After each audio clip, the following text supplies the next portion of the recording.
Olá! Semaninha boa, não foi?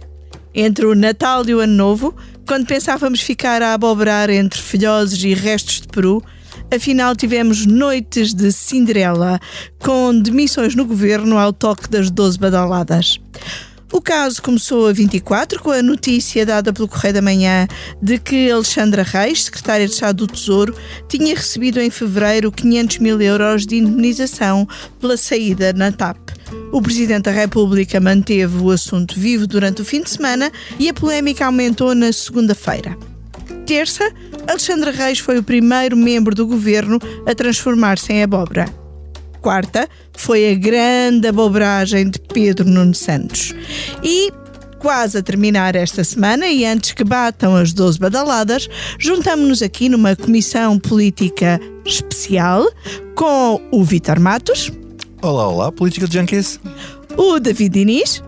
Ele tenta ligar o microfone, olá. E a Rita Diniz. Olá. Com a edição do Expresso a acabar de fechar, antes que chegue às bancas, vamos aqui fazer um balanço desta semana agitada, para ser simpática, e tentar prever os próximos passos. Este podcast tem o patrocínio de Vodafone Business. Saiba como a rede 5G pode tornar a sua empresa mais segura, eficiente e flexível. O futuro do seu negócio está em boas mãos. Vodafone Business.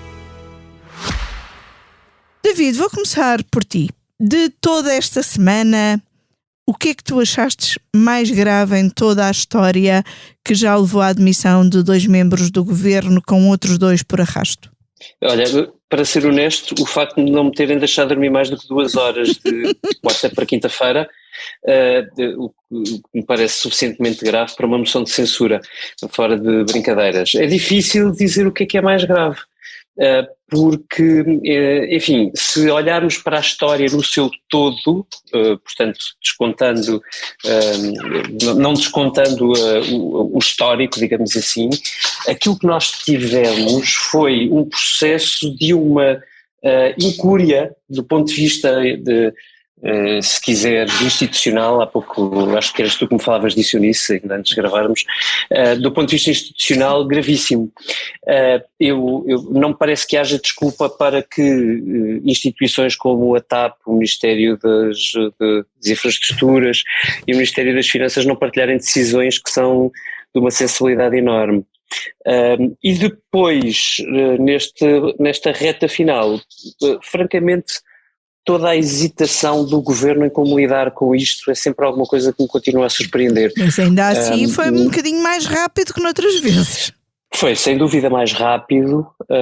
O que me parece é que houve aqui um tricotar de um jogo cujo lá se saberia mais ou menos como é que ia ser a partir de determinada altura, que me parece cozinhado de maneira a proteger mais uns do que outros. Isso faz-me ainda alguma confusão, embora saibamos que a política nacional é bastante rica. David, já agora, proteger quem? Mais o Medina que o Pedro Nuno? Proteger mais o Fernando Medina do que Pedro Nuno, sim. Se quiseres, vamos não personalizar. Enfim, vamos ter que personalizar, não é? Temos que personalizar mesmo. Eu comecei a dizer isto porque, na verdade, no caso das finanças, a responsabilidade não é de um ministro ou de uma equipa, são 2, porque estamos a falar de momentos diferentes, desde o momento da rescisão de Alexandra Reis com a TAP, ainda no tempo de João Leão, até Fernando Medina e a nomeação de Alexandra Reis para a Secretaria de Estado. Portanto, enfim, mas sim, eu acho que há uma proteção bastante bem conseguida, eu acho. E que chegou ao Presidente da República. Chegou, sim. O próprio Presidente da República, quando ele diz que acredita no que os ministros dizem, não está a falar dos ministros, está a falar do único ministro que tinha falado até à altura, que era Fernando Medina, deixando o outro completamente pendurado porque não tinha aberto a boca. E é engraçado porque na ótica de Pedro Nuno ele também não sabia do montante da indenização, mas não o disse. Se o dissesse, o Marcelo não iria dizer. E não disse em momento algum, mas de facto Marcelo, quando fala, diz os ministros. E sabemos que quando Marcelo diz os ministros ainda se aguardavam explicações de Pedro Nuno Santos, tanto no governo como Mas ele aí disse os Belém. ministros desconheciam, Sim, tal sim, como sim. ele e como o primeiro-ministro. Mas deixa-me dizer uma coisa, pegar ali no que o David estava a dizer. Eu queria que tu pegasses nesta questão da incúria institucional, Pois era que é isso que eu um ia assunto pegar, era. que nós dois estivemos ali a falar na redação esta tarde e que eu gostava Exato. que tu explicasses.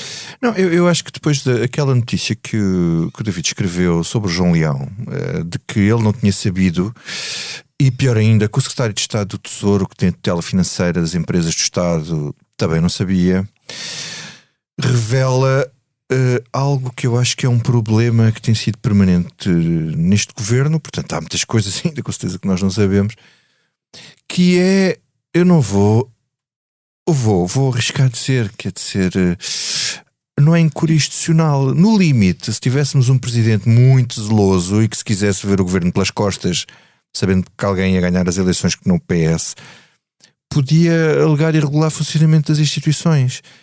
Quer dizer, eu sei que isto é discutível, os constitucionalistas vão dizer que não chega, mas de um ponto de vista se calhar mais prosaico e não constitucional, é irregular funcionamento das instituições.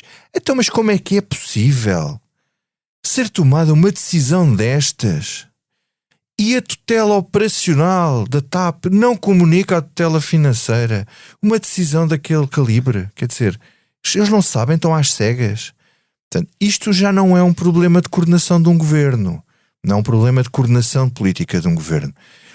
É mais grave, é uma questão de cultura política, de uma certa negligência, em que parece que cada um faz o que quer e não tem que dar cavaco. Agora, acho que Victor, é mais grave por ser o Ministério, mas espera, o Ministério de Pedro Nuno Santos funcionava assim. Como Ele uma achava região autónoma do governo. uma região autónoma do governo, que é uma expressão que nós já utilizámos aqui no caso do aeroporto, em que ele agiu como se fosse ele o primeiro-ministro. Quer dizer, é uma coisa absolutamente impensável. E depois, embora esta questão, essa que o David noticiou, passou-se no anterior governo, ainda há outra que eu me parece que é bastante grave, que é o próprio secretário de Estado não ter noção da gravidade da questão que tinha em mãos. O secretário de Estado de Pedro Nuno, Hugo Mendes, e não ter aparentemente comunicado nada ao ministro e dito, atenção, olha, até porque tem uma relação muito próxima. Diz. Eu aí continuo com as mesmas reservas que tinha no início. E eu vou dizer-te assim, vou defender um bocadinho a Alexandra Reis. O problema aqui é em que momento, ou dúvida em que momento é que a TAP ou alguém da administração da TAP, eu espero que o Sherman, é esse o papel dele, ou o Presidente do Conselho de Administração, não sei, contacta um Secretário de Estado, em que momento do processo é que contacta o Secretário de Estado para explicar o assunto? É no início do processo e ele avaliza, ou é no fim e ele não tem muita margem de manobra para fazer nada? E essa questão é importante, assim como é importante perceber exatamente o que é que foi transmitido pelo Secretário de Estado ao Ministro. Não me parece que é plausível que, sabendo da indemnização, imagino do seu valor, é isso que transparece do comunicado, que não tenha sido transmitida a dimensão do valor quando o Ministro... Não, mas aliás, o comunicado de Pedro Nuno Santos é muito fugidio, por assim dizer, nos termos. Em nenhum momento Pedro Nuno Santos diz que não conhecia a indemnização ou que não sabia da indemnização. O que ele diz é que só teve conhecimento de todo o processo e de todo o acordo com os esclarecimentos da TAP. Mas há uma decisão que tem que ser tomada pelo Ministério das Finanças e foi de ratificação daquela rescisão. Portanto, o Ministro sabia da rescisão. O que o Ministro alega é que não sabia depois dos termos das infraestruturas, não é? Das infraestruturas. O Pedro Nuno Santos, o que alega é que não sabia depois dos termos do acordo de negociação que foi feito na empresa TAP e que levou à indenização dos euros. A questão aí é que eu parece, da informação que temos, é que no Ministério das Infraestruturas, portanto suponho que o Secretário de Estado, não sei se o Ministro, achou, quer dizer, comprou completamente a tese do Departamento Jurídico da TAP de que estavam a pagar 1/3 daquilo que a senhora tinha pedido e, portanto, era um bom acordo, não é? Quer dizer, O que parece o que denuncia que falhou outra coisa que não a avaliação financeira, mas que se calhar o que falhou foi a avaliação política, claro, não? Exatamente, a questão é essa. Claro. Deixa-me ir ali à Rita. O que é que te surpreendeu mais em todo este caso? Ai, que pergunta tão aberta, eu nisso não estou preparada, não estou preparada para isso. Eu acho que a decisão da saída de Pedro Nuno Santos, não vou dizer que me surpreendeu a mim, porque eu não interesso muito para esta história, mas surpreendeu muita gente. É porque tinhas uma editora que já tinha dito que ia acontecer. É verdade, tu foste um bocadinho bola de cristal. Mas ainda te falta uma, uma admissão. Falta uma. Portanto, acho que surpreendeu muita gente mesmo dentro do governo, porque o que estava, e aí o David há pouco falava num ponto que eu também concordo muito, que é, foi tudo muito arquitetado, apesar de ter sido num curto espaço de tempo, foi tudo muito calculado. Foi como um bailado. Foi um bocadinho, e o que estava arquitetado era que a saída do secretário de Estado era certa, até ontem à noite. Portanto, muita gente, muitos membros do governo foram para casa, eventualmente, a saber que o secretário de Estado ia sair e, tanto quanto sabiam, não ia acontecer mais nada naquelas horas. À meia-noite, foram surpreendidos. Foram também surpreendidos. Pedro não transformou-se em abóbora. Exatamente, Pedro Nuno Santos transformou-se em abóbora. Portanto, isso acabou por surpreender. Sabemos, toda a gente sabe que Pedro Nuno Santos e António Costa tinham uma relação, não sei que adjetivo queremos usar aqui. Tensa. Frenemies. Pronto. Eram um bocadinho úteis um ao outro, portanto, era útil ao Pedro Nuno Santos estar no governo e mostrar obra e fazer obra, era útil a António Costa mantê-lo debaixo da alçada dele no governo, sobretudo depois do episódio muito polémico do aeroporto. Da nova localização do aeroporto, que Pedro Nuno Santos levou um valente puxão de orelhas público do Primeiro-Ministro e apareceu numa figura, a imagem falava por si, cabisbaixo, a pedir desculpa por se ter precipitado. Sim, mas pronto. mas nesse caso a imagem. Atitude de quem pede desculpa. Nesse caso, a linguagem corporal dele, toda ela a imagem valeu mais do que as palavras. É muito engraçado, porque no caso de Pedro Nuno Santos a imagem vale sempre muito. Ainda no outro dia, na sessão de boas festas do governo ao Presidente da República em Belém, a imagem falava por si. Pedro Nuno Santos aparecia lá no fundo do plantel do governo, lá num canto, na fotografia. Parecia que nem se queria juntar aos colegas e António Costa lá o chamou. Eu não tenho nada a ver com esta gente. Lá o chamou para ir mesmo lá para o pé dele e ele foi a contragosto. Mas a verdade é que Pedro Nuno se transformou num pária, não é? Nos últimos meses transformou-se no pária do governo. Era claramente alguém que estava ali sem se sentir integrado. E terá sido isso que o ajudou também a perder noção e capacidade de avaliação política? Porque o que ele mostrou aqui não foi isso, sobretudo. Foi, concordo contigo. Acho que há clara falta de capacidade de intervenção. Aliás, eu até estranhei quando percebi pelo comunicado que ele tinha delegado competências da TAP no secretário de Estado.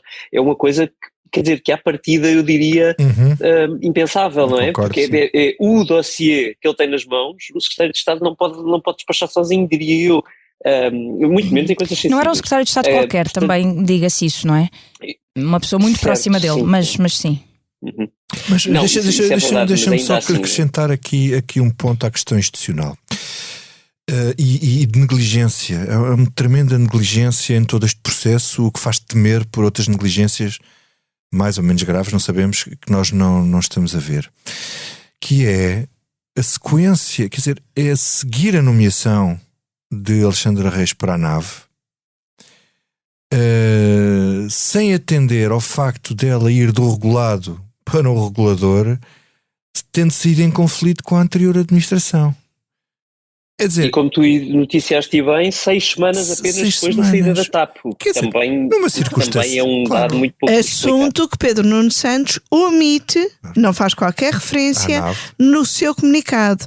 Acham que Pedro Nuno Santos ainda vai esclarecer este assunto ou vai tentar fugir a dar respostas sobre a passagem pela nave?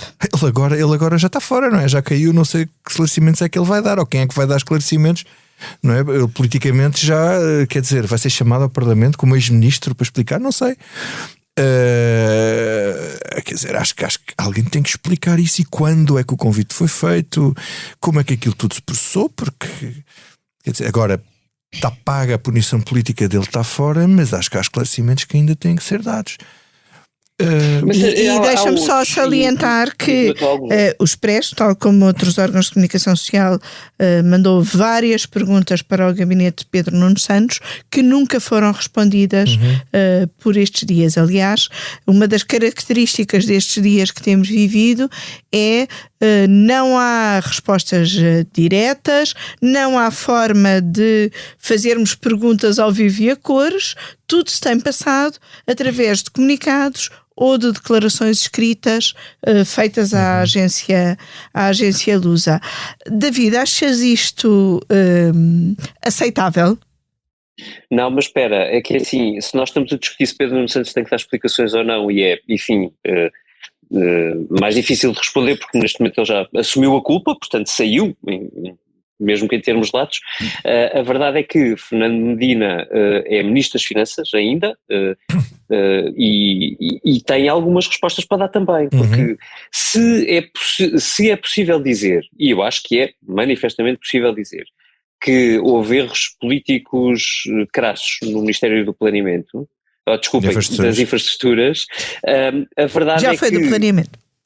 Não é possível não se retirar daqui que também houve erros inadmissíveis da gestão da TAP. E eu acho que é importante percebermos até onde é que vai o governo na relação com a atual administração, num momento que é terrivelmente sensível, que é um momento de reestruturação e que é um momento em que a TAP se prepara internamente para poder ser vendida. E nada disto ajuda minimamente a esse processo que é tão delicado. Eu estou convencida que isto ainda vai salpicar para a administração da TAP. Há bocado, quando a Rita dizia que me faltava uma demissão, é da administração da TAP. Pois eu com isso faço uma piada, que é, agora não há ninguém para demitir a administração da TAP. Quer dizer, não está lá ninguém na cadeira para os demitir. Pedro Nuno ainda está em funções. Isto é outra característica desta semana, é que Alexandra Reis apresentou a demissão a pedido de Fernando Medina. Pedro Nuno Santos apresentou a demissão, o Mendes também apresentou, Marisa Gonçalves, secretária de Estado Marina. Cai por arrasto, mas não há exonerações, ou seja... É como andar, Marta Temido também ficou lá não sei quanto tempo a fazer coisas. Isto pode ainda não ter acabado, como podem ler no Expresso desta semana, e António Costa ainda não mandou para Belém, nem Belém deu conta das exonerações. Rita, achas que isto quer dizer alguma coisa e não ficamos por aqui? Sim, é uma leitura possível. A remodelação ou seja, este governo tem 9 meses e em 9 meses há a contabilização, que é uma contabilização um bocadinho se calhar injusta de se fazer porque são todos motivos diferentes, mas teve muitas baixas e foi sempre... nada, eu escrevi um artigo dizia que era 20%, não foi nada injusto, foi imensamente justo. Isto para dizer que são motivos... Já vai são motivos diferentes, mas claro que tem uma leitura política a serem imensas, obviamente. Mas isto para dizer que vocês estão-me a fazer perder o meu raciocínio. Uma pessoa está cansada e estão-me a interromper. Achas que ficamos por aqui ou não? Não, ou seja, as remodelações que António Costa fez foi sempre tapar buracos, não é? E agora a ideia que dá é que isso não basta, não é preciso isso. Já se percebeu manifestamente que não está a funcionar. Marcelo Rebelo de Sousa deu a entender isso nas últimas declarações que fez ontem, que pode não ser sobre os vícios originais do governo, que têm que ser corrigidos. Ele disse muitas vezes a ideia de que é sempre melhor corrigir, ou seja, se for preciso remodelar, remodele-se. Se for preciso mudar mais, muda-se. O que é preciso que o governo funcione. O que é preciso é que o governo funcione, sobretudo no ano que vem, que é um ano muito importante. Portanto, Marcelo dizia isso. Estas mudanças de agora, na altura era só Alexandra Reis, agora já temos mais 2 ou 3, dependendo da contabilização, pode não ser suficiente. Ele dizia, veremos se será suficiente. De facto, isto evidencia que não é suficiente e que alguma coisa mais vai acontecer. Nós escrevemos nesta edição... Página 8 da edição do Expresso esta semana. A remodelação pode ser mais alargada do que apenas a substituição dos membros do governo que saem. Haverá, com certeza, agora... Lessons learned, um escrutínio mais apertado. Mas não devia já ter havido esse escrutínio nestas posses depois da saída de Miguel Alves? Eu acho que é esta negligência e queria chegar a um ponto e ainda não consegui chegar a um ponto que estou aqui a tentar dizer desde o início. Então chega lá. É a questão do que o David estava a dizer, da responsabilidade de Fernando Medina, que é assim, a escolha... E de António Costa. está bem, mas calma, chegamos por inerência é responsável por tudo, mas quem escolhe aquela secretária de Estado, quer dizer, outros têm a obrigação de ir ver a história, de ver o historial. Então se ela vai buscar uma pessoa que foi da administração de uma determinada empresa e que saiu, bom, não se percebe bem porquê, ele devia ter curiosidade em perceber porquê, e que agora vai ter a tutela financeira dessa mesma empresa, porque ela negociou com o governo quando estava na empresa e agora vai negociar com a empresa estando no governo, no mínimo, era perceber qual era a relação dela com a administração. A seguir percebi que aquilo não tinha corrido bem. Será que era boa ideia ter lá ali se aquilo não tinha corrido bem e aquilo não correu bem? Ficava a saber, ela saiu, mas saiu como? Saiu com indenização, então recebeu X. Iam vingar-se uma da outra? Não, mas quer dizer, acho que era uma sequência lógica de... Agora, há outra questão aqui também, que é outra falta de noção, as pessoas não têm noção das coisas realmente, que é a própria secretária de Estado não ter realizado que era uma bomba retardadora no governo. Mas isso leva-nos para a questão de, como nós escrevemos, que o governo vai procurar perfis mais políticos do que perfis desse género que são mais técnicos e não têm tanta sensibilidade para perceber estas questões. O Miguel Alves era político e não teve... era esse o meu ponto. O Miguel Alves era político puro e duro e não teve essa sensibilidade. Portanto, realmente estamos a chegar a um ponto em que o recrutamento já não é possível, já não há pessoas, políticos não dá, técnicos não dá, vamos buscar quem? E que terá António Costa ainda capacidade de recrutamento e de mobilização? Essa será uma das grandes questões. Eu acho que há muita gente a queerer ir para o governo. Agora depende, incluindo a perder dinheiro, como se viu com Alexandra Reis. Agora depende do a perder dinheiro e a qualidade dessa massa humana. Ia ser um alvo permanente. Olhando um bocadinho para o futuro, Rita, como é que achas que vão ser os próximos meses de Pedro Nuno Santos, que vai assumir o lugar no Parlamento? Essa é uma questão que vamos ter que perceber ainda melhor.